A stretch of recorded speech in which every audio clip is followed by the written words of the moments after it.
All right, welcome back to another episode of the Psychopedia podcast. I am your co-host, Tank Sinatra, here with Mind Your Business. Investigator Spears. Whoa. I mean, I thought I was throwing you for a loop. You just blew my mind. I know. I know you paused, which you never do. I was thrown off, yeah. And that, for me, that pause was like 10 years.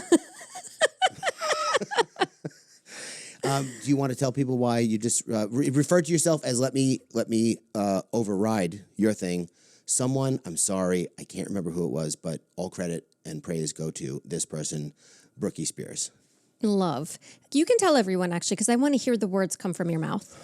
Okay. Well, first of all, we had a party this past weekend. What a weekend. The best. It was fucking... so good. I'm still high. Me too. My voice is a little funny, too. It felt very much like Barbie Unhinged episode for me. It was wild. Yeah. I had a Celsius also, which I forgot. Oh. Yeah. That explains it. So I was a little nervous. We had for those who don't know what we're talking about, our Psychopedia 1-year anniversary party. I was going to say anniversary shizo. Can you go back and say that? We had our 1-year Psychopedia anniversary shizo. Wow. I almost messed it up, but H to the Izzo. But I didn't. In New York City, and it was amazing. At Chica and the Don. Yes. Shout out to them. Go there. Beautiful place. Really, really nice. Amazing staff, too. Yeah. So easy to work with, very accommodating. Yep. But we had a beautiful turnout. Thank you so much to everyone who came out and all the plus ones that were dragged out by their significant others. Part of me wanted 500,000 people to be there, even though the space only held 80. Yeah. It was full. I actually felt it. What we did was we put out a call for RSVPs on Patreon first and then publicly. Got filled up quick from the Patreons, but then we had some people who RSVP'd once I made the second announcement, but it was only 2 announcements, and I almost wish not that I wish I didn't do the public announcement, but it was full. It was the perfect full, though. It was perfect, yeah, but it got a little hot in there for a second. Oh, I loved it. We had people come out from Missouri, California. Yep. Lots of New Jersey. Yep. People making 8-hour drives from Youngstown, Ohio. Yes, Oregon. And this is not to say they did that because we're so great. They did it because they love the podcast. What's the difference? It feels different. I don't know. Well, I was going to say... It's more about them than us. They did it because they're family. Yes. And that's what you do for family. Exactly. And we are so grateful to everyone who came out. And if you didn't come out, that's okay. Yeah, I put 100%. this on my Instagram page. We're going to be coming to you guys soon enough. Yeah. Wherever you are. We're going to figure it out. Agreed. But we had the best time. It was an amazing celebration. It was like a dream. I felt like I was floating all night. It was amazing. It was pretty good. I was hugging everyone, like genuinely just did not want to let people go. It might have been weird. Yeah. Maybe. I saw a couple of people said it was a little weird. It might have been. I have no boundaries when I'm filled with love like that. Yeah, no, I hear you. So the reason she introduced herself as Investigator Spears, a.k.a. Britney Spears. A.k.a. it's Brookie, bitch. Is because not only did she do a Britney Spears impression, she did a Britney Spears show. Yeah.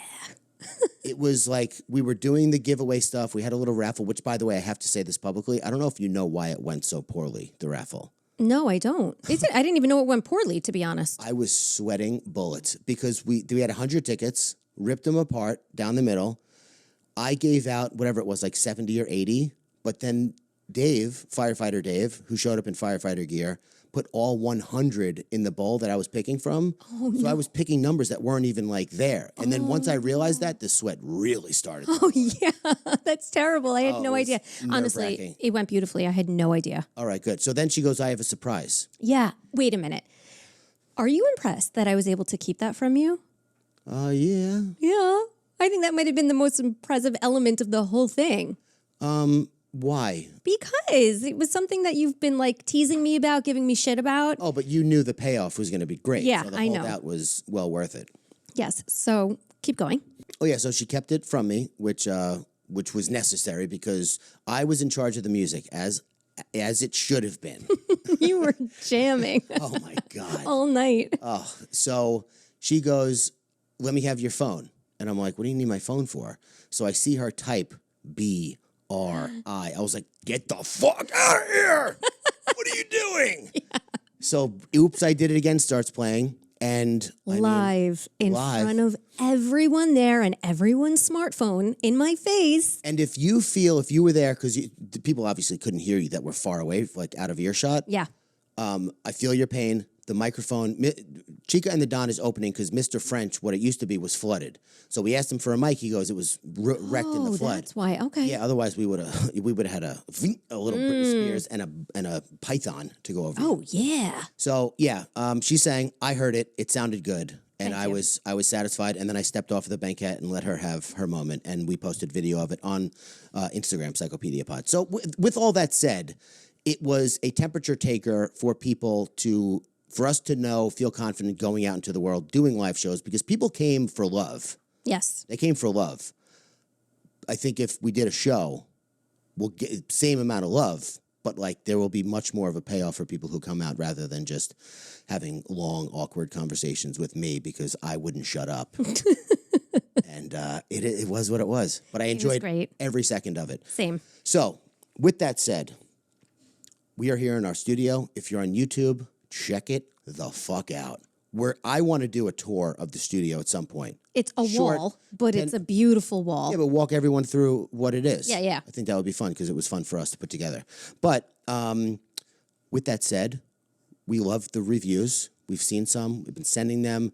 Apple, Spotify, the Q&A on Spotify. I love those. Yes. And it helps us. So if you're not subscribed yet, like, what are you doing? Hit that subscribe. Smash that like. Hit that subscribe. Ring that notifications bell. Oh, my God. Real quick. There was a guy who made it was either a tweet or a video. He said his son is watching so much YouTube that he said goodnight to him, and his son said, make sure to like and subscribe. Oh, God. That's how he thought you said, like, goodbye. Oh, my God. Fantastic. It's so crazy, though. So good. So, Apple, rate, review, subscribe, share, whatever you guys are doing is working. Also, patreon.com/psychopediapod. If you want more of us, it's over there, and it's in excess over there. Sure is. You get episodes of Psychopedia Unhinged, which are I'm in the driver's seat, she's in the passenger seat, and she's having fun now. I love it. At a point, it was like...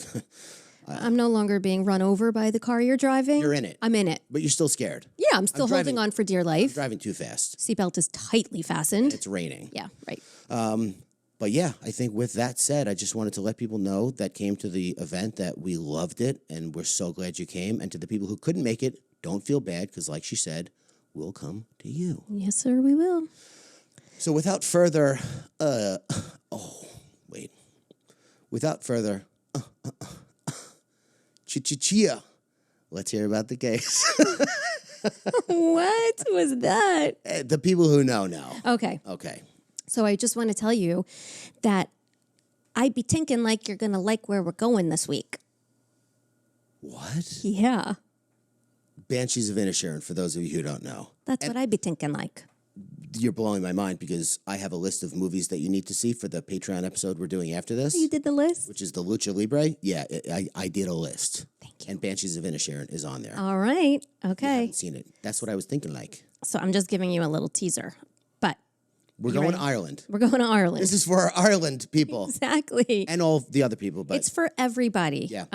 But this is what I was working on when I posted that picture. And I said to our wonderful Irish listeners, this next one's for you. Also, I don't even think you know this. Maybe you do. Maybe you don't.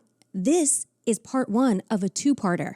Ooh. We're doing a two-parter because this case is huge. Huge. First of all, I will say, it's huge in content, but it's also one of our most highly requested cases. Really? Yep.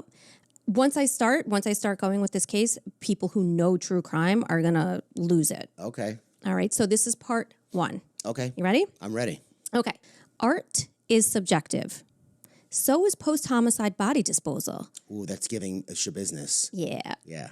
Just as one person's Jackson Pollock splatter paint masterpiece may appear as nothing more than a toddler's fridge decoration, the art, and that's in air quotes, of hiding a body can range from the absurdly lazy to the diabolically ingenious. Some criminals, despicably, might just toss their dark secrets out like last week's trash with barely any perverse creativity at all. Meanwhile, others approach the task with thought and a sickening sense of flair. From a hasty ditch in the woods to dousing remains in accelerants and lighting a match, to weighing down a body and dropping it into water, the entire world, unfortunately, becomes a murderer's canvas.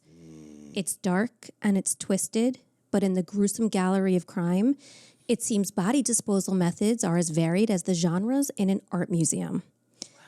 The ultimate strategy in the morbid act of hiding a deceased victim is mostly a testament to a killer's resolve to evade justice and demands both nerve and a dash of twisted imagination. Yep. And among these dark strategies of hiding a human corpse emerges arguably the most gruesome one, dismemberment. Practical as dismemberment may be, it emerges as the rarest form of post-homicide body concealment. Really? This method generally stands out due to its gruesomeness and complexity, unless you're going to toss the dismembered body parts into a shallow canal that runs right through Dublin, making it possible for a passerby to easily discover a putrid, still decomposing leg floating by with a sock still clinging on the rotting foot. Is that what happened? That's what happened. This horrific discovery sets the stage for us to delve headfirst into a case that stands as one of the most brutal in Irish history. And, without a doubt, as I mentioned, one of our most requested cases. Because today, we are talking about none other than the Scissor Sisters. No idea. Oh, that was so anticlimactic. The Scissoring Sisters. By the way, I'd be remiss if you're watching on YouTube and I didn't mention the fact that I shaved. And that I'm wearing green. Yeah. Well, you knew. I knew. I just made a mistake on my facial hair. I shaved too low, so I had to take the whole thing off. But it will be back probably. I don't know. I'm kind of liking the smooth face here. Superb timing. I look young as fuck. You do. You look a lot younger. Yeah. All right. Can we get into the case? You tell me. Sisters Linda and Charlotte Mulhall grew up in Kilclare Gardens, a working-class area in Tala, South Dublin. Their parents, Kathleen and John Mulhall, married as teenagers and had 6 children, 3 boys and 3 girls, including Linda and Charlotte. Very Irish. Kathleen, originally from the traveling community, which is a nomadic indigenous ethno-cultural group in Ireland, faced a turbulent marriage with John, who was the family's primary breadwinner. Question. Yes. Is the traveling community a new way to say the other word? It's not the same thing as what is Gypsy. colloquially. Yes, exactly. Those are the Romani. Got it. So John was known for his violent behavior and heavy drinking and often directed his rageful abuse towards Kathleen. My ancestors are not known for moderation. Despite their challenges, though, the couple stayed married for 29 years, finally divorcing in 2002 after all 6 of their children were grown. Shortly after the divorce, Kathleen began a serious relationship with a man named Farah Noor, who was a Kenyan immigrant that moved into the Mulhall family just as John moved out. Fearing John's violent threats, which he aimed at Farah after blaming him for the dissolution of his marriage, Kathleen and Farah were compelled to relocate to Cork City, seeking refuge from John's wrath in a desperate bid to escape his reach. Yeah, it wasn't the drinking and the violence. It was this guy's life being in existence, right? I'm joking. Sarcasm. Very Irish of me to be sarcastic. Missed it entirely. I'm Well, sorry. because you said he blamed the dissolution of their marriage on him. Not the fucking drunken rage and the violence. Exactly right. Yeah. It was all everybody else's fault. But apparently, John made it clear that he actually intended to kill Farah for snatching up his wife. And Farah believed that he'd go through with it. Yeah. So at this point, John wound up moving back into the family home, all right? And about 3.5 years later, Kathleen and Farah returned to the area, rented an apartment in Ballyboe, and despite the previous threats, decided to just reconcile the past and move on. So now they're all back in the same area. John's living in the family house, and Kathleen and Farah are living separately in a rented apartment. Okay. Shout out to Joanne McNally, by the way, and My Therapist Goes to Me podcast. Yes. Big, big shout out. This one is defo for you. Defo! Linda Mulhall, the eldest child of Kathleen and John, grappled with depression and a deep-seated despair for most of her life. She dropped out of school early and often sought refuge in alcohol and drugs, particularly heroin, as a means of coping. Really? Yep. Linda's life was further marred by a series of destructive and physically abusive relationships, and by the age of 30, she found herself a single mother to 4 children. The one who got into heroin. Yes. Okay. The eldest of the children. Linda. And she's an adult now. I'm saying the children, of the siblings. Yeah. During what was already a particularly dark period in her life, her circumstances deteriorated even further when her most recent partner, Wayne Kinsella, was convicted of physically abusing all 4 of her children, often with an electrical cable. Following Wayne's arrest, social services intervened and placed Linda's children into care, though they eventually returned home after Linda moved back in with her alcoholic and violent father, John. Really? So this is back in with him? She was desperate. She Yeah. was a single mother, 4 children. They were taken away from her. It may have even been part of the terms of getting her kids back. I don't know if that's really the case. Okay. But at least she had a roof over their heads and some semblance of a family. That's what I was thinking like. That's what I'd be thinking like. But by all accounts, she was a loving mother. Okay. There's going to be a lot of shit we're going to say about her, but by all accounts, she was good at that. And people can be more than one thing.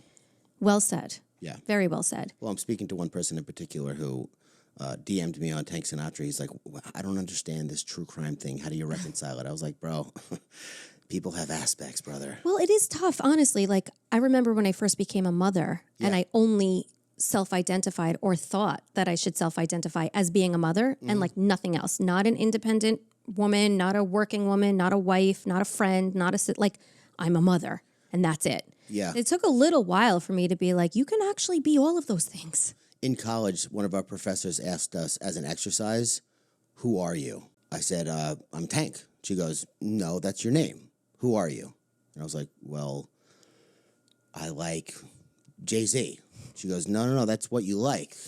Who are you? And I was like, I don't fucking know. Whoa. Which made me never identify as one thing ever again. Yeah. And it actually got me a little lost for a Was while. this like a philosophy class? It was communication. Yeah. Yeah.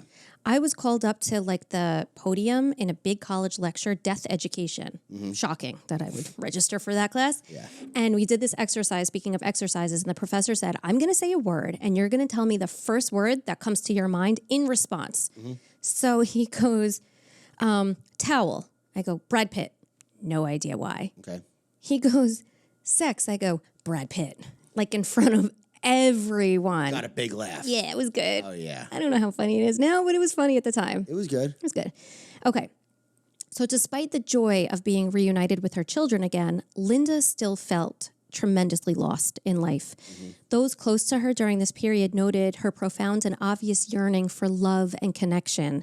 They noticed that she struggled to let go of people when she hugged them, a sign of her deep emotional turmoil, isolation, and just desire for human contact. That's sad. That's sad. Now, Charlotte Mulhall, 9 years younger than her sister Linda, led a transient lifestyle, frequently oscillating between periods of stability in Kilclare Gardens and sudden months-long disappearances. She was embroiled in sex work, struggled with drug abuse, excessive drinking, and severe depression. Charlotte was the one who introduced her mother, Kathleen, to sex work as well, taking her to an area known as Lad Lane, just off Bagot Street, to teach her how to sell herself for 50 or 60 euros a session.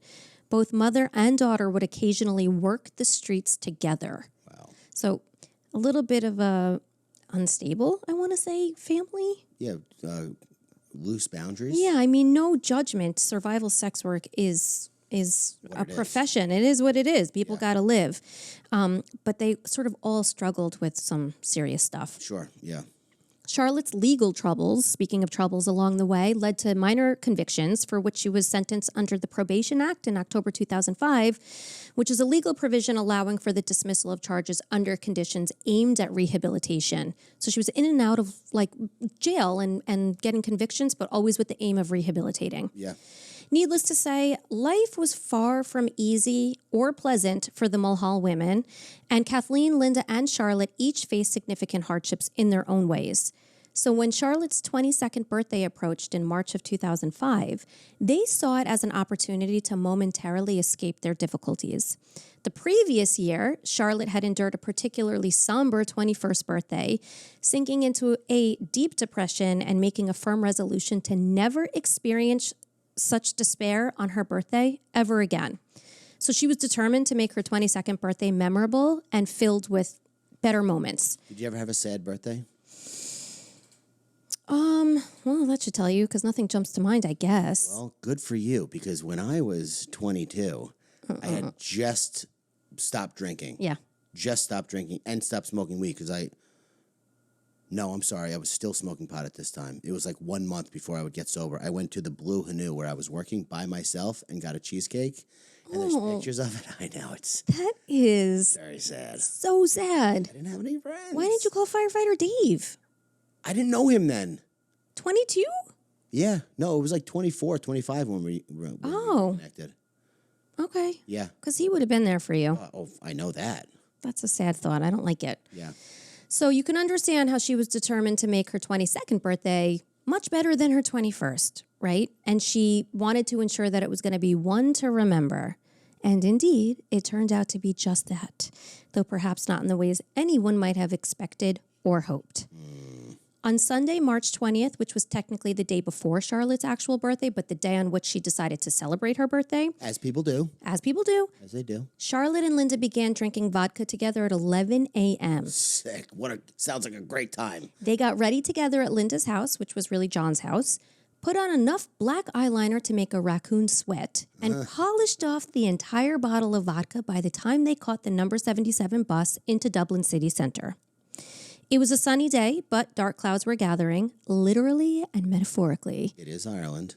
The bus eventually got into town at about 1:15 p.m., and by that point, the streets were filled with tourists who had been there to celebrate St. Patrick's Day, which I looked into because, this was the 20th, so it's 3 days after. So why are people still celebrating it? Mm-hmm.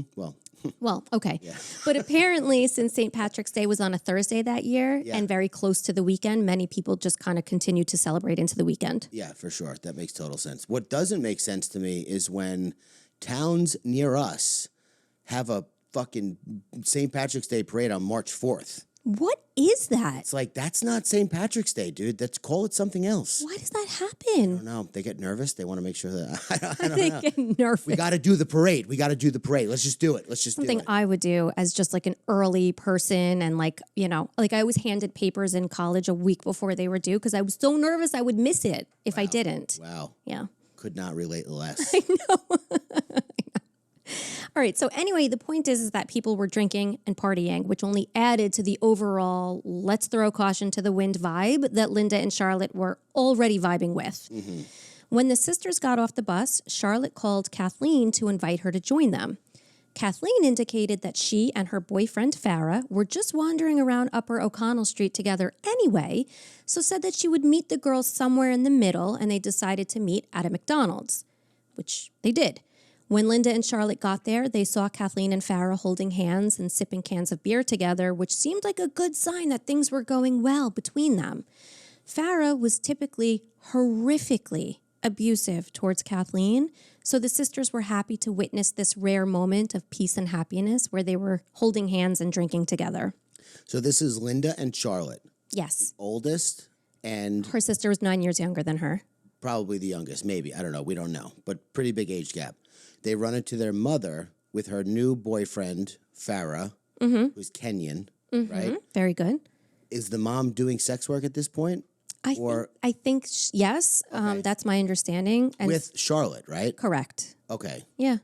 Just trying to get a feel for the run-in, the encounter. Okay. Yeah. So the four of them meet at a McDonald's and decide that they're going to all party hard together. Okay. But while we're on the topic of Farah and his typically violent disposition, let me tell you a little bit about him so you know exactly who just joined the party. Okay.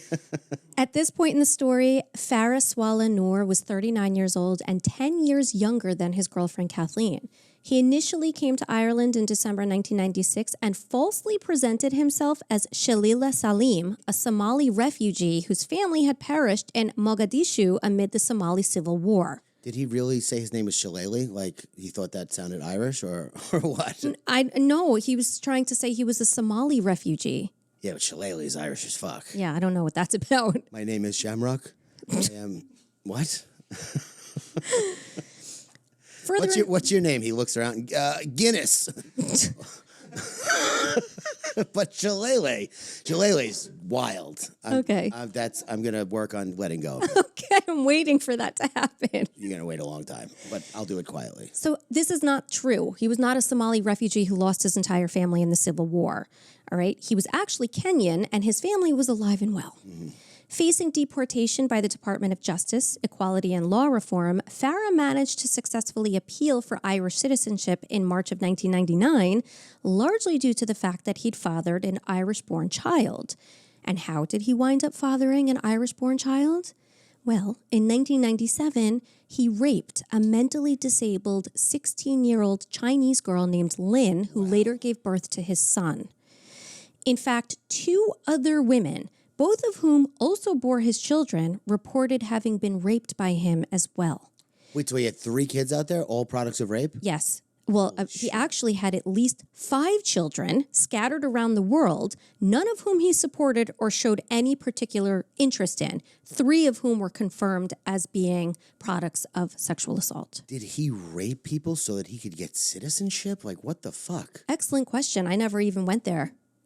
I don't know. I'm incredibly smart. I think he raped people because he's a fucking sick perpetrator. And I think Obviously. No, but I'm saying, and then I think he was able to leverage the product of that. Wow. Horrible. Farah's criminal history included 4 convictions for offenses like intoxication, threatening and abusive behavior, and assault. Throughout his time in Dublin, Farah faced a total of 8 charges related to disorder and assault, including 1 sexual assault case where a knife was discovered at the scene by the Gardaí. And while his pattern of behavior, especially his violence towards women, was noted with concern by the Gardaí, he still was constantly released and allowed to just continue doing what he was doing. What is the Gardaí? Oh, it's the police force in the Republic of Ireland. Oh, okay. So Farah lived in various Dublin locales throughout his time there, including the coastal town of Dunleary, the Dublin suburb of Farhouse, and the inner city before he eventually moved in with Kathleen. I practiced. I know, I could tell. Yeah? I thought you were laughing at my pronunciations. Maybe on Patreon, because I'm not going to do it here, and I'm not going to do it now. Okay. I will sing Over in Killarney, which is a song that my grandmother used to sing to us, and I will cry. Oh. It is what it is. And you're really going to sing it. It's not going to be like a Britney thing that you drag out because you're scared. That's a great idea, actually. But then we got to throw another party so that you can sing publicly. No problem. Okay. Okay, so let's get back to the birthday celebration. Since no one had enough money to drink at an actual bar, Linda, Charlotte, Kathleen, and Farah headed to North Earl Street, where Farah bought a large bottle of vodka from the off-license, while Kathleen picked up 3 bottles of Coke from a newsstand. What is the off-license? You can't just say these things and not explain them. Oh, I don't know. I said it like I knew it. Like it made everyone sense. should know No, but it. Yeah. when I was researching it too, I was like, oh yeah, the off-license. Yeah, like, yeah. I'm going to say it's a liquor shop. Okay. An off-license is, which makes sense now that I'm saying it, is a shop that's able to sell liquor for consumption off premises. So not a bar. That's what I just said, didn't I? Like a liquor store? I Okay. was thinking so hard. I didn't hear it. Okay. Okay. So the women all emptied half of their Coke bottles onto the road and then topped it off with vodka, while Farah drank his portion straight up from the bottle. Oh, I thought they were tipping it out for the homies. No, they were not pouring one out. With their makeshift cocktails in hand, the group continued walking through the streets, sipping their drinks, and actually enjoying themselves at this point. Drinking vodka and Coke out of a Coke bottle. Yeah. Right? Okay. Except for Farah, who was swigging straight from the bottle. Yeah. Then Charlotte suggested they head off to Liffey Boardwalk to chill on one of the benches and continue their drinking. Originally designed as a scenic walkway for tourists and workers along Dublin's River Liffey, the boardwalk had largely become a haven for drug dealers and addicts, drawing from nearby methadone clinics. So it wasn't like a great area. It's like 8th Avenue in Penn Station. Yes, it is. Yeah. But this environment, while avoided... No, 8th Avenue in New York City, sorry. Yeah, what did you say? I said 8th Avenue in Penn Station. It's 8th Avenue from Penn Station to Port Authority. There's like... I knew you meant outside of Penn Station. Yeah. This area, though, was avoided by most people, but the Mulhalls felt comfortable there. They just kind of found a spot amongst this quote-unquote disreputable crowd. Yeah.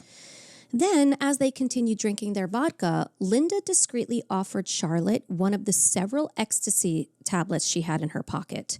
Charlotte eagerly accepted, referring to the pills as butterflies, and excitedly toasted Linda with her vodka and Coke as they took the drugs. Seeing her daughters dropping E right in front of her, Kathleen then experienced a serious case of FOMO and demanded that Linda give her a pill too. Yeah. The only one who was not rolling deep at that moment was Farah. Mm-hmm.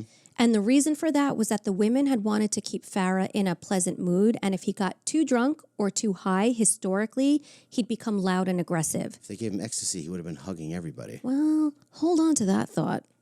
Pretty important that you just made that observation. Yeah, I've known the most maniacal people in the world are wholly unable to be angry. I think that they just felt if he got too much going on in his system in general, it would lead to unpredictability. Sure. So over the course of the next few hours as they sat on the boardwalk, Linda, Charlotte, and Kathleen each consumed 2 more ecstasy pills from the stash of 10. They did 3 ecstasy pills? Yo, man. Oh, my God. That's crazy. That's unheard of. For some of us, it is. Oh, man. To be normal. Come on, but that's a lot. I went out with a guy. We went to the Limelight and then the Tunnel. He ate 30 ecstasy pills. Yes. How do you survive that? I mean it. Regularly. He would take a handful and throw them in his mouth. It apparently, obviously, you could die. Don't do that. But the more you take, you reach a peak high, and then the more you take, the longer it lasts. Oh, man. So, unless you die, which, is very probable. Yep. Sounds terrible, actually. So anyway, I thought that it was a lot. Of course you did. And I think it may have been too much for them, given what happens. So by this point, right, the lingering clouds had finally taken over, turning the weather as the sunny day gave way to drizzle and strong winds along the river. Farah, dressed only in his favorite long-sleeved Ireland away jersey, began to physically feel the chill, while a metaphorical chill descended upon the women. Because at this stage, Farah's 3-day drinking binge had begun to affect him significantly, and his mood shifted from jovial to hostile. Okay, so that now it makes sense why they didn't give him Yeah, he was already... extra drugs. Yeah, exactly. Yeah.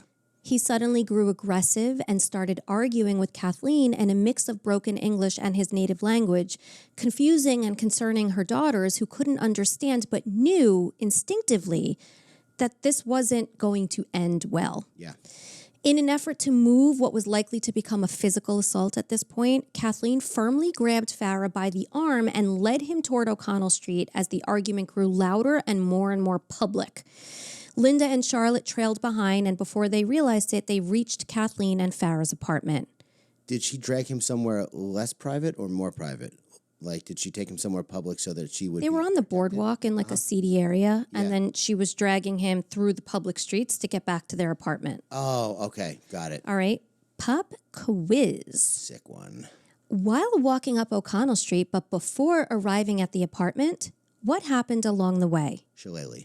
A. Farah accosted a young Chinese boy, claiming in his drunken, irate state that the boy was his son. That's what I was just going to say. Meet the Parents, Jay-Z. Listen to it. It's on Blueprint 2. Okay, go. B. Farah forcibly grabbed a 14-year-old girl, causing Linda and Charlotte to hit him over the head with the vodka bottle. Okay. C. Farah demanded that Linda provide him with E and downed 6 pills at once. Oh, man. C. Nope. Lies. Just really, really weird in my brain. No, because you said maybe it was a good idea based on what would happen later. Because they didn't give him ecstasy. And then I said, whatever. Anyway, everyone knows what I'm talking about. You're a liar. Ask anybody. So he either grabbed a young Chinese boy and assaulted him or basically assaulted a young... Girl. Fuck. A? Yes. This piece of shit didn't even know what his own son looked like, and he scared the crap out of this innocent, random little Chinese boy by grabbing him. How would he know what he looks like? I mean, he was in the area. He had seen his son before. Oh, okay. Yeah.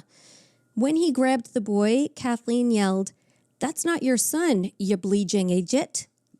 Nice. Did I do it right? I don't think so, but it worked anyway. "That's not your son, you bleeding Egypt." Idiot. Yeah, but they say Egypt. Okay. I'm trying to get down with the lingo. Yeah. In Ireland. Maybe don't do that. You are wearing green. That's where it ends. That was intentional. Okay. Somehow, at 5:30 p.m., Linda, Charlotte, Kathleen, and Farah made it inside of Kathleen and Farah's apartment on 17 Richmond Cottages after first running into a couple of Farah's neighbors before going inside. The apartment they rented was located on the ground floor of a 2-story house that was divided into 4 separate apartments. At 6:30 p.m., which was 1 hour after arriving, Kathleen and Farah were still arguing with each other. Meanwhile, Charlotte and Linda were high as fuck and impervious to all of the arguing by this point. Oh, yeah. And it was at this point when Kathleen, perhaps in an effort to shift Farah's mood, decided to spike his canned beer with an ecstasy tablet of his own. So he did take ecstasy. He did. I'm telling you, that pop quiz was misleading as hell. No, you had to think it through. I'm not sure that you did. It's okay. Oh, I did. Okay. However, this only seemed to heighten his libido and cloud his judgment even further. That's what I was saying, that when you said earlier, oh, if they gave him, Eve, then he would have just been all like touchy-feely or whatever you said. Yeah, and then you just said it increased his libido. I know. That's what I was saying earlier, to remember what you said because yeah. it comes back. Okay. So, right.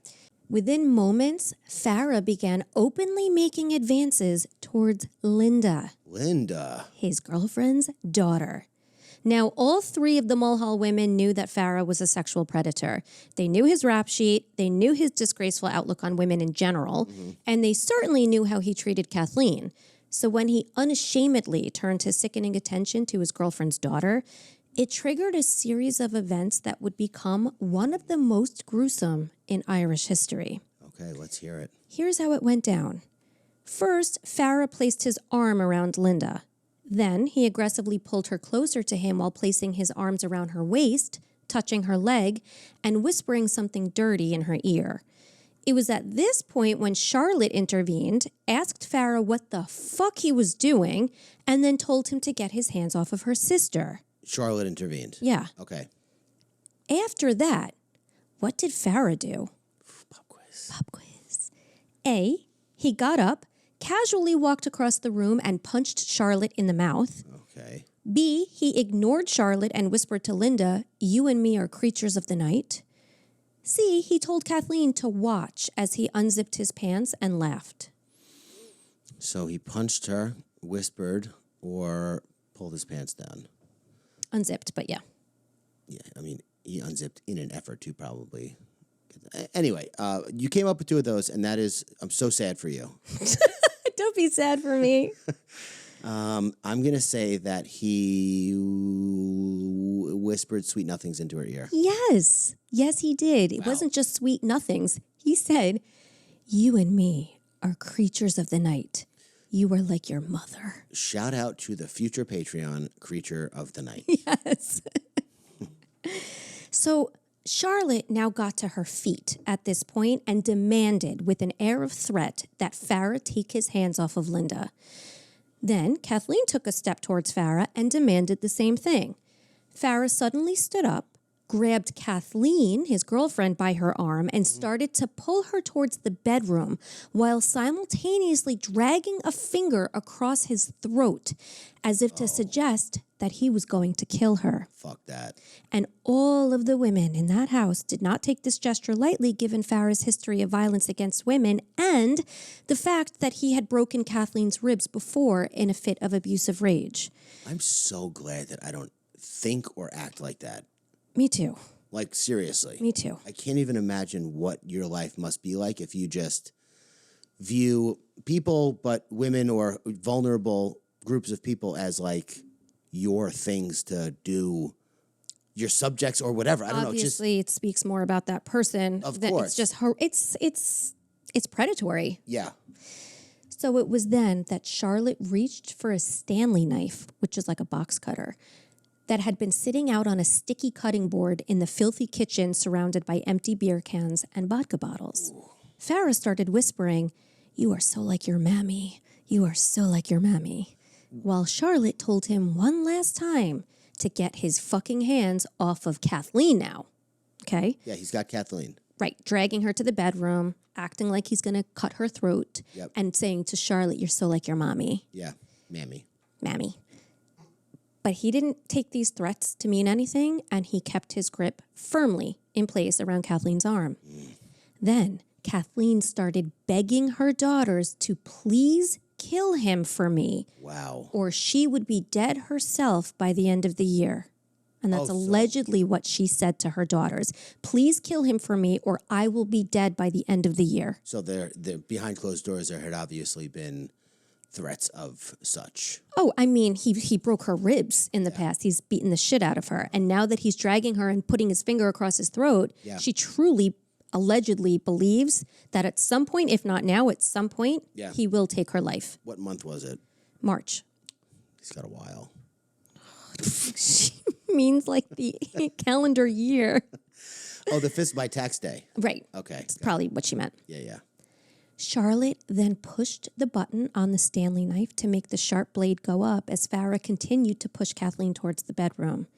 Charlotte proceeded to run up behind Farah, pulled his head back, and slit his throat with the blade as hard as she could. Oh, my God. She cut a 4-inch gash into Farah's flesh as he staggered forward with a look of disbelief on his face, crying out, "Katie, Katie," which was Kathleen's nickname, while blood poured out of his wound onto the blue carpet. Well, if it isn't the consequences of my own actions. My, how the turntables. Yes. Something. But Kathleen just continued to scream, "Get him away from me. Get him away from me." Farah got about a foot away from the bunk beds that were in the bedroom before falling down hard and smacking his head on the wood. Then, as he tried to stand up, Linda retrieved a hammer from the kitchen drawer and bashed in the top of his skull using all of the strength she had. Linda proceeded to hit Farah's skull with the hammer at least 10 more times as Charlotte continued to stab him in the body 21 more times with the blade. Wow. And this is after she slit his throat. That's what we would call in the legal field overkill. Yes, we would. Yeah. Damn right. So proud. It was a full-on massacre that lasted between 3 to 5 minutes. Farah's heart was repeatedly pierced. That is so long, by the way. I think about when I try and do the treadmill for 3 minutes straight, it's like an eternity. I got into a fight in senior year of high school, and it felt like, I asked people, like, how long did that last? Like, because it felt like it lasted 20 years. And they were like... 30 seconds. No, like 3 or 4 minutes. And I was like, that is... For a street fight, like just a skirmish, that's a long time. I know. How do you not gas out? I did. I threw up. I got so tired. Threw up. Who won the fight? I'm just curious. Nobody wins in a fight. Okay. All right. But I will tell you what happened. I was fucking huge, and I grabbed him. I was kneeing. Whatever. I was winning. And then I grabbed him from behind and threw him over my back like a Greco-Roman wrestler, even though I had never done that before. And I landed on my head and knocked myself out. Why are you laughing? You're right. Nobody wins in a fight. That was like 400 or 500 pounds of force coming down on my head on the ground. So then as I was passed out, he was still punching me, like knowing that I couldn't defend myself. Then people stepped in, but... I wonder if you incurred a TBI. I did. I just told you I threw up. Did you get checked out? I went to the hospital. You did? Okay. Yeah. All right. I'm just saying it might explain a few things. That's all I'm saying. I think about that a lot. Oh, sorry. I don't mean to make a joke about it. Don't you? I do. Okay. Farah's heart was repeatedly pierced during this attack. With what, by the way? The Stanley knife. The Stanley knife is like this big. It's a box cutter. I don't know what to tell you. When did the scissors come into Guess play? what? Yeah. You know what? I don't know if I want to reveal this yet because I make it a pop quiz, but we talk about where the name came from. Okay. All right? Fine. Farah's liver was eviscerated and his stomach and bladder had also been penetrated by the blade. There was no evidence whatsoever of Farah putting up a struggle, and his hands did not reveal one defensive wound. But that makes sense because his throat was slit first, so he was out of commission. After the women finally stopped ravaging Farah's body, Charlotte turned to Linda and gently said, oh my God, he's dead. Who said that? Charlotte. Yeah, you think? You think? Exactly. Oh my God, what a shock. What'd you do? He's dead. I can't believe it. The sisters began to cry uncontrollably, and they hugged each other in an effort to reassure the other that everything was going to be okay. When they walked out of the bedroom covered in blood, now wearing jeans that had turned a dark crimson, Kathleen, who had been watching television during this entire ordeal, began to scream. Wait, she turned the TV on? Yep, she sure did. With 3 to 5 minutes? She put on a program, sat down? Yeah. She walked down the hallway, she went in the living room, and she let her daughters butcher her boyfriend. Holy crap. Within minutes, all 3 women snapped into action, knowing that they needed to move quickly to dispose of Farah's body.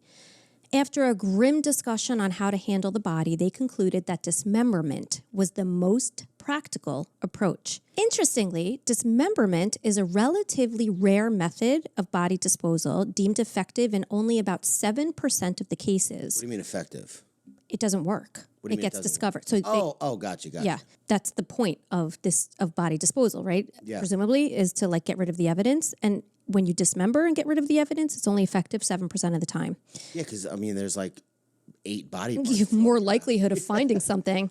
So researchers categorize homicidal mutilation or dismemberment into 4 distinct types: defensive, offensive, aggressive, and necromaniac. Can you say that one more time, the whole thing? Yep.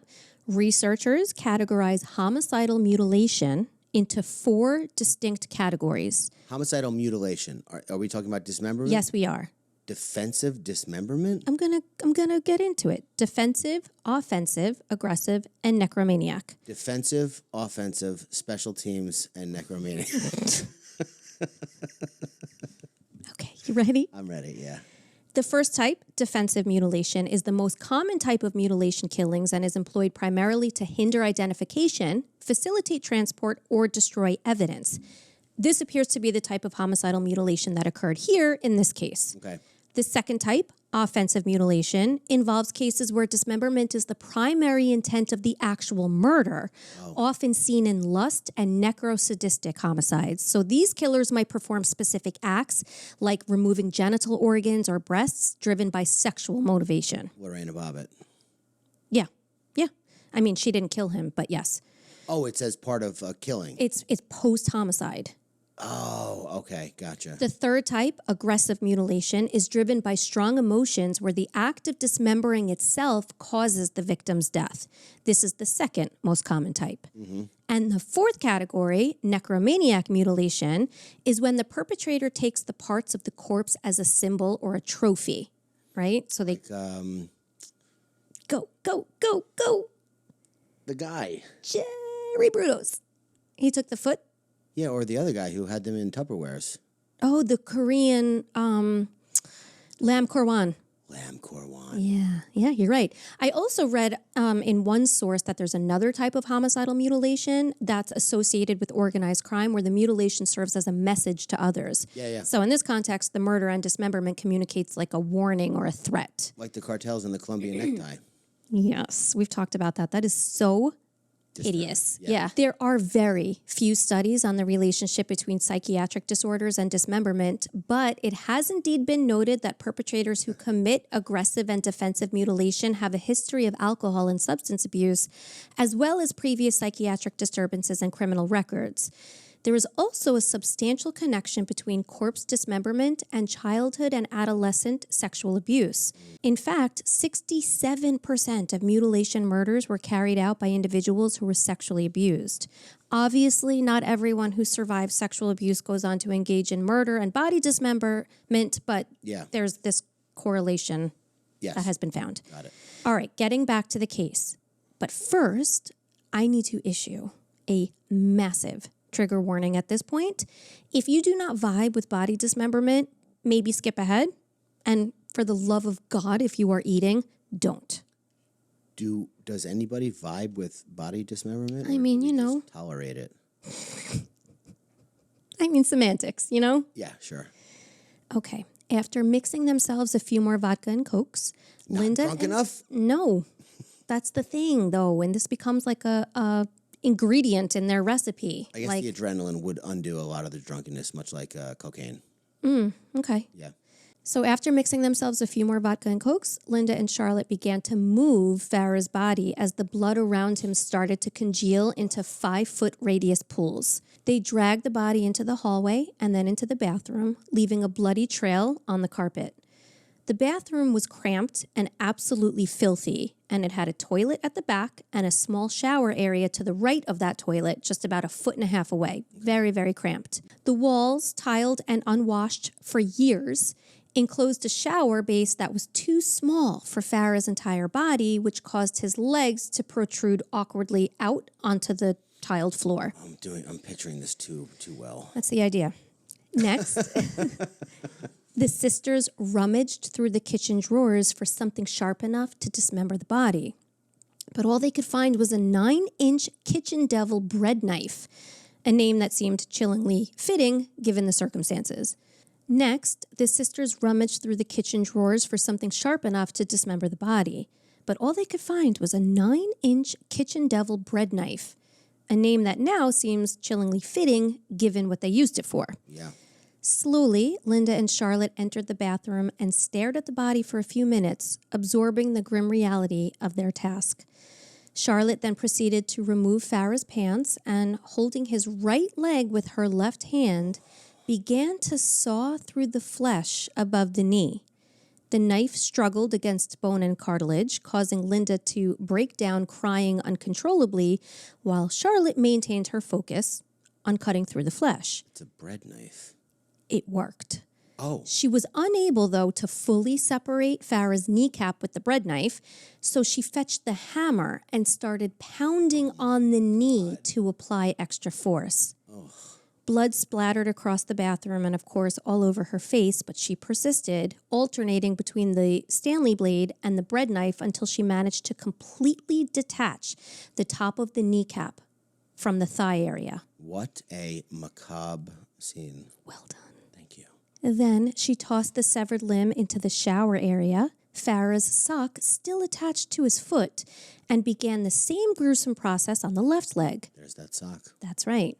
By this point, Linda had calmed down and she jumped in to help. She went into the linen closet and removed clean white towels to soak up the blood, which was still warm and continuing to rush out of the severed artery in Farah's leg. Oh my God. As the blood mingled with the filth on the bathroom floor, the accumulating liquid gradually darkened to black.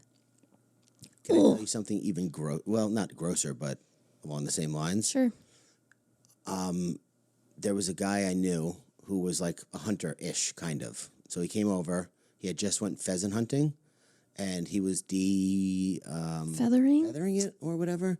And he's reaching, and he goes, "Oh fuck!" And I go, "What?" He goes, "It's still warm." Oh my God. Oh, gross. Lord. Yeah. Sometimes I think about that when I'm heating up chicken. Oh yeah, me too. I try I'm not like, to. this is nasty. Yeah. We're going back to like our cave people times, like a fresh kill, and it's still warm. Meat is disgusting. Oh, I'm not a fan. I need it. Charlotte and Linda had to repeatedly rinse out the towels using cold water from the shower, which was not easy considering that the drain had become clogged with blood, bone, and skin. Gross. What case does that remind you of? Of a shower drain getting clogged with skin and bone and flesh. Come on, make it your business to remember. No, I don't. I'm drawing a blank on this one. Make it your business to remember. Tell us your business. Yes. Meth, murder, and mutilation. Very good. So the women began to remove chunks of flesh and bone from the shower, and they started to flush it down the toilet to get rid of it. Okay, here we are. The good news was that now both of Farah's legs were dismembered, so he could fit neatly into the shower cubicle. Taking breaks every 45 minutes or so, the sisters continued to butcher their now dead victim while sopping up his blood with towels and then rinsing and repeating. That's a long work session. Well, after 4 hours, all that remained of Farah Swallah Noor was the upper part of his body from his hips to his head. His stomach had gaping holes from the original attack, which filled the bathroom with a sickening stench emanating from the slashed gut and exposed entrails. Then, seemingly out of nowhere, Linda took a knife and sliced off Farah's penis while leaving the testicles intact. Apparently, the now 2-inch penis had shrunk with the cold mixture of water and congealed blood. But Linda held the little organ between her thumb and her pointer and flicked it into the shower with the other remains while whispering the following words. "There, you little fucking prick. Now you will never rape my ma again." Oof. And lastly, after covering Farah's now discolored face with a towel so that he couldn't, quote-unquote, watch her, Charlotte put her knee against Farah's torso and sawed off his head. Mm-hmm. It took 10 minutes with the blunt knife to sever Farah's windpipe and to get the blade through the back of his neck. And when she was done, the top of Farah's spine stuck out the back of his head. Next, they wrapped all of the body parts in black plastic bags from the kitchen before stuffing those bags into large sports bags. Then they walked into the living room to sit down with Kathleen. They were exhausted, they were emotionally drained, and they were all terrified about what to do next, right? So at this point now, it's 11 p.m., all right, and Linda, Charlotte, and Kathleen begin to devise a cover-up story. Since Farah was from Somalia and didn't have any family in Ireland, they decided to make up a story about Farah running away to be with an ex-girlfriend. Meanwhile, Kathleen was absolutely incapable of keeping the story straight, and following the murder, gave almost every single person a different explanation as to where Farah had gone. My mother, oh my God, this just came to me. My mother used to tell me growing up, you have to have a really good memory to be a really good liar. Oh, yeah. And it makes so much sense now. Yeah. The next small issue to tackle at that moment, okay, they're still in the apartment, was what to do with all of those pesky mutilated body parts. There was only one person the women could think of who might be able to cover up the murder and dispose of the remains. And that was John Mulhall, okay, the girl's dad, Kathleen's ex-husband. So at 11:41 p.m., Charlotte called John. And by 1 a.m., he arrived screaming, "What the fuck happened?" Yeah, maybe don't scream, dude. Go in quiet. Shut the fuck up. Maybe. Yeah. Maybe play it cool. You fucking killed somebody! So he walked in. He saw what happened. He was explained what happened. Yeah. He announced, "You're on your own," got back in his van and drove away. Yeah. But Charlotte. But now he's kind of... Well, yeah. Yeah. You're kind of right. Charlotte and Linda, though, at this point, they absolutely crashed, physically and emotionally. They both fell asleep for about 90 minutes as Kathleen got to work bleaching the bathroom from top to bottom. After the girls woke up, they used the Stanley knife to remove over 6 feet of carpet and underlay that was saturated in blood, and were relieved to see that the blood hadn't soaked through to the concrete floor. They packed up the carpet as well as some blood-stained strips of wallpaper that they also removed, and they placed them into a sports bag. At 6 a.m. now the following morning, after 5 straight hours of cleaning, the doorbell rang. And the women were absolutely freaking out. Oh, yeah, you think? But it turned out to be John coming back to help. After all, he already had 2 sons in jail, James and John, and he didn't want his little girls to wind up there as well. Yep. So he transferred several black plastic bags filled with bloody towels, carpet, wallpaper, and guts into the back of his van and drove off. Linda, Charlotte, and Kathleen carried sports bags containing 8 separate body parts and walked for 3 minutes to the Royal Canal, where they disposed of the parts in an effort to finally put an end to this horrific ordeal. And this is at like 6 a.m.? Yeah, a little after 6. Okay, so they've now thrown the bags of body parts into the canal. But they've also walked through the streets with these bags. They have indeed. Okay. And they were not quite done, though, with all of Farah, because the women still had his head back at the apartment. They hadn't wanted to throw the head into the canal, presumably for identification purposes. According to forensic psychologist Dr. Ciara Stanton, the removal of the head signified something more than just not wanting to risk him being identified. She asserts that almost like the removal of the torment and constant verbal abuse, that by severing his head, they were making that type of a statement. Well, yeah, because he's a criminal, right? This guy. Then his fingerprints are obviously on file. Like that's how they're gonna identify him. Right. But whatever the reason for decapitating the corpse, the women now needed to do something with the head. So they did. Pop quiz. Okay. What did they do with Farah's head? A, they doused it in lighter fluid and set it ablaze in a dumpster behind the apartment. B, they boiled it, smashed the bones with a hammer, and flushed the fragments down the toilet. God. C, they placed it into a camera bag, rode the public bus across town, and buried it. C. Yes. Yes, they did. They actually rode the bus together across town with the human head in a camera bag. Now, by the way, it's Charlotte's 22nd birthday. Oh, happy birthday, Charlotte. Right.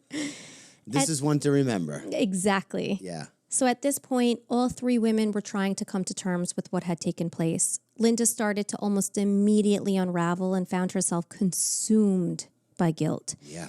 Charlotte, who was the most hardened of the three, had no issue staying at the apartment where hours earlier she had murdered and dismembered her mother's boyfriend. And Kathleen seemed to be coping by continuing to obsessively clean the apartment. Mm-hmm.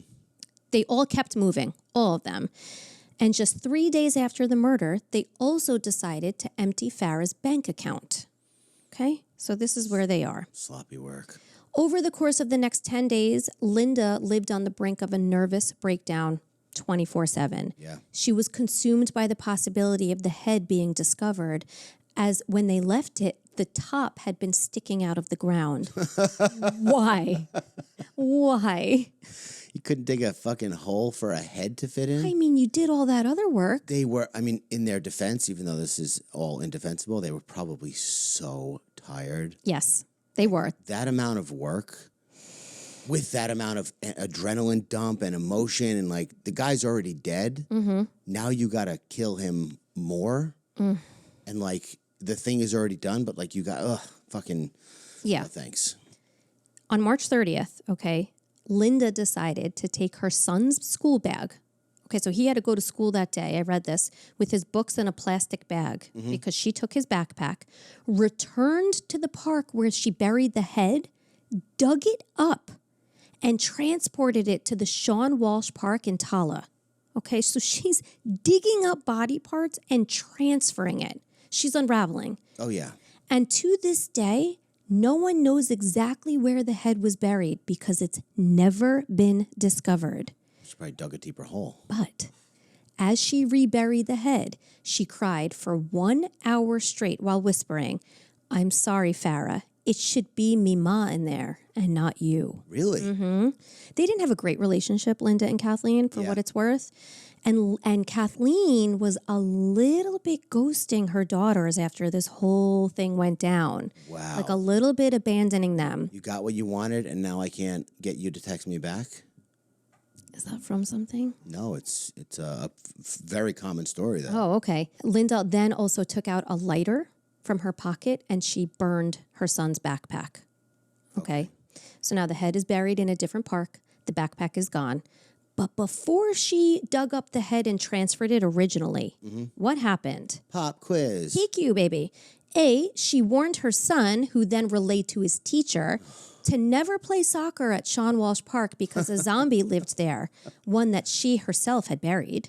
B, 2 park rangers noticed hair sticking out of the ground but chose to ignore it.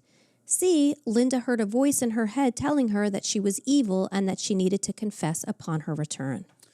C. But No. A. No. But B. Wow, that's weird because I wanted to say something that I am just not looking forward to. I'm going to be dead, so it's not going to matter. Mm-hmm. But from what I understand, I may have the time wrong, but your hair grows for another 6 months after you're dead, which means that I'm going to be underground dead with the craziest hair you could possibly imagine. Like, I think sometimes about just fucking doing it, like putting myself on a deserted island just so I can see what my hair would look like. Why do you have to be on a deserted island? I will never let it grow out otherwise. Why? You don't want people to see it? No. Just do it. That is, you have no idea what you're saying right now. I guess I don't. You have no idea. I went on a ski trip and I didn't shave my head for 3 days before we left, just for some reason. I didn't shave it the whole time we were there. It was like another 3 days, maybe 4. I was wearing a hat the whole time. We got back and I took a mirror and looked at myself in the mirror, like hand mirror and mirror behind me. I was blown away. Yeah. Devastated. Could not believe what I was seeing. I have that if I don't shave my legs, so I get it. Yes. Because nobody sees that, and I'm still like, ugh. Full-blown Dr. Phil. I think. I don't know. I shaved You should have grown a mustache and just went with it. Yeah. You know? Telling people what to do with their lives. Exactly. Robert McGovern and Brian Malloy, 2 park rangers, noticed what looked like a dead animal with short black hair buried behind a bench. The men even stopped to have a smoke to examine the object, obviously not very well, because Brian walked behind it, just started kicking at the ground around this object, ultimately deciding that it was a dog's belly and agreed to just cover it up with more dirt and forgetting about it. Yeah. Had they actually investigated, they would have seen that it was a human head and he could have been identified immediately. Mm-hmm. Instead, Farah's death came to the Gardaí's attention on the same day when at 6:30 p.m., a 23-year-old man named James O'Connor spotted a severed human leg, still wearing a sock, floating down the Royal Canal. He immediately dialed 999 and detectives arrived by 6:56 p.m. Now, a critical part of an examination of any murder scene is the expert opinion of the state pathologist. So the Dublin City coroner, Dr. Mike Curtis, was called to conduct a forensic examination of the remains. And he indicated that the original murder scene, wherever that may have been, would be like an abattoir. Oh, well, yeah. Yeah, and he was not wrong. He said abattoir? He did. I wanted to bring that up because he said abattoir. Listen to Psychopedia. Yeah, obviously. Now came the difficult task of identifying the victim for law enforcement. Mm-hmm. Initially, due to the epidermal separation, the skin had been severely discolored, and investigators initially thought that the victim was white. Even using isotope analysis, forensic experts fell short of identifying the victim. So isotope analysis is a method used to examine certain types of atoms or isotopes in materials to learn about their history. This is so interesting. In forensics, it helps to determine where a person or an object came from by analyzing isotopes in things like hair or clothing. Mm-hmm. In this case, forensic experts analyzed 4 elemental isotopic compositions of fast-growing tissue, including hair and nails, to establish that the victim's life, in the recent history of this victim's life, spanning 200 days prior to his death, placed him living in Dublin for the last 6 months, but that he was actually of African ethnicity. Okay. So at this time, the description did not match any in the missing persons database. Yeah. But isn't that cool how they backed into that? They thought they had a white victim, and then they did this forensic analysis and knew that he had lived in Dublin for 6 months. But like where he originally came from? How did they know that? From like something in the water in Dublin or something? No, that's what I'm telling you. They analyzed the atoms or the isotopes in his hair and his nails. I know, that's what I'm saying. How did they know it was Dublin? Because of some minerals in Dublin's water or something? Exactly. Just, I don't know like if it was minerals in the water or what, but that's something similar. Wow. If not that. Yeah. By the following day at 5:30 p.m., news of the unidentified dismembered body was all over the news. Initially, the Gardaí considered the possibility of a ritual sacrifice having taken place, especially since the victim's head and penis were missing, the only 2 parts not found by the Garda Sub-Aqua team using underwater video cameras. Okay, so they found both legs, the arms. Everything but the penis and the head. The torso. Right. Everything but the penis and the head. Correct. Was the penis too small for them to find it? Is that what? I actually wondered if like it got eaten or something because it shrunk so small. Someone thought it was like a bite-sized little... Chicken finger, maybe. Ew. Why did I say that? I don't know. Why did anybody say anything? So they thought it was a ritual killing or some kind of black magic victim. Okay. Okay, because they were very ignorant, admittedly. They admit this at that time. Yeah. And they had a lot of African immigrants. And they actually started to interview priests that originated from Africa that were now in Dublin to find out about various ceremonies and things of that nature. But regardless, it wasn't, obviously, we know it wasn't a black magic ceremony that led to that victim's death. Yeah. But it didn't matter. Regardless of the motive at that point or the cause of death, the investigative team, which included more than 100 members from multiple units, as well as the Garda National Bureau of Criminal Investigation, the Garda Water Unit, and the Garda Technical Bureau, it was the most experienced murder team in the state, and they were exploring every single possibility. This was now the most publicized murder case ever. Yeah. And even though this investigation team was badass, they quickly realized the importance of media assistance in identifying the murder victim, particularly given the immediate and intense interest from the press. So, the day after the remains were found, a press conference was held on Fitzgibbon Street, which attracted a large amount of reporters from newspapers, television, and radio. Detective Inspector Christy Mangan and Superintendent John Leahy presented the victim's clothing to the press, notably a distinctive white, long-sleeved Ireland away jersey, which anyone who knew Farah would have recognized as being his usual attire. Wow. Crime Stoppers even offered a public reward of 10,000 euros for information leading to the victim's identification while assuring confidentiality. And sure enough, on May 16th, they got their first significant break in the case. Because on that day, Muhammad Ali Abu Bakr, a Somali man, Float like a butterfly, sting like a... His name is Muhammad Ali. Okay. I can't let that go. You're right. Sorry. Yeah. Well, he was not a boxer. He was a Somali man residing in Dublin. And he reported that his friend and fellow countryman, Farah Swaleh Noor, had been missing for over a month and had been known to wear that shirt on a regular basis. Yeah. Investigators learned that Farah had a 6-year-old son whom they located and obtained a DNA sample from. And of course, the DNA sample of that little boy matched the remains found in the canal. Yep. So now the man in the canal had officially been identified with 99.9% certainty as being Farah Noor. So now that they knew who their victim was, it was time to fast track finding the very killer or killers who wound up becoming infamously known as the Scissor Sisters. And that's where we're going to leave off with part 1. We still haven't heard anything about sisters, correct? Scissors, correct? No, that is correct, and you'll find out more in part 2. Also in part 2, we're going to get into the actual investigation and the trial, as well as the psychological analysis. I'm going to make a bold statement here. Okay. This, so far, is probably my favorite case we've ever done. Really? Yeah. Oh, yeah. I don't know what it is. It feels super interesting. Great. Yeah. I'm so happy to hear that. I love it. Next week, I think you're also really going to love. Well, I'm looking forward to part 2. Thank you. Me too. Very much. And I hope that you guys are too. And it will be out soon. Before we wrap up completely, I'm going to do my Tanks Tidbits. Tanks Titties. So I saw a video recently, and I could not wait to share this with you and the people.